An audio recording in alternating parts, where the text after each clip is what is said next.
मुख्यमंत्री योगी आदित्यनाथ ने खुद के साथ ही भाजपा कोर कमेटी में शामिल 4 अन्य नेताओं को उपचुनाव वाली 10 विधानसभा सीटों में से 2-2 सीटें जिताने की जिम्मेदारी देकर बड़ा टास्क दिया है। सीएम ने कटेहरी और मिल्कीपुर की विषम समीकरण वाली सीटों की जिम्मेदारी खुद लेकर लीडरशिप दिखाई है।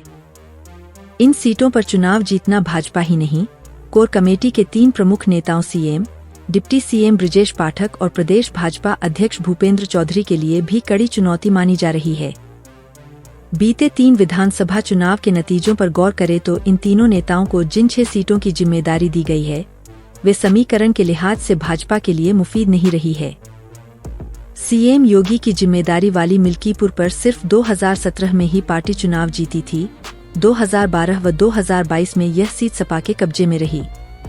इसी सीट से विधायक रहे अवधेश प्रसाद ने श्रीराम मंदिर बनने से बने माहौल के बावजूद भाजपा को हराकर सांसद चुने गए हैं। कुर्मी बहुल कटेहरी सीट पर भी लगातार सपा बसपा का ही कब्जा रहा है।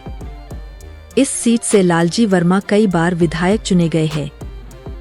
2022 में वे सपा से चुनाव जीते थे और अब वे सपा से सांसद बन गए हैं। कटेहरी सीट से भाजपा सिर्फ 1991 में और मिल्कीपुर सीट पर 2017 में ही चुनाव जीत पाई है।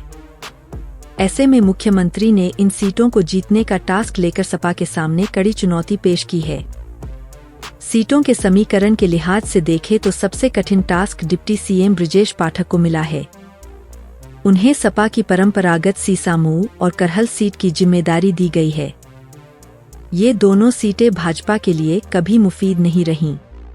1991 से लगातार सपा का ही कब्जा रहा है। दोनों सीटों पर पार्टी को जीत दिलाना पाठक के लिए किसी अग्नि परीक्षा से कम नहीं है। भूपेंद्र चौधरी के हिस्से वाली मीरापुर और कुंदर की सीट भी समीकरण के लिहाज से जटिल है। मीरापुर सीट पर भाजपा सिर्फ 2017 में चुनाव जीती थी, हालांकि 2022 में इस सीट रालोद ने जीत दर्ज की। कुंदर की सीट पर 1993 के बाद भाजपा कभी नहीं जीती है। डिप्टी सीएम केशव प्रसाद मौर्य और भाजपा के प्रदेश महामंत्री धर्मपाल का टास्क अन्य की तुलना में थोड़ा आसाना माना जा रहा है।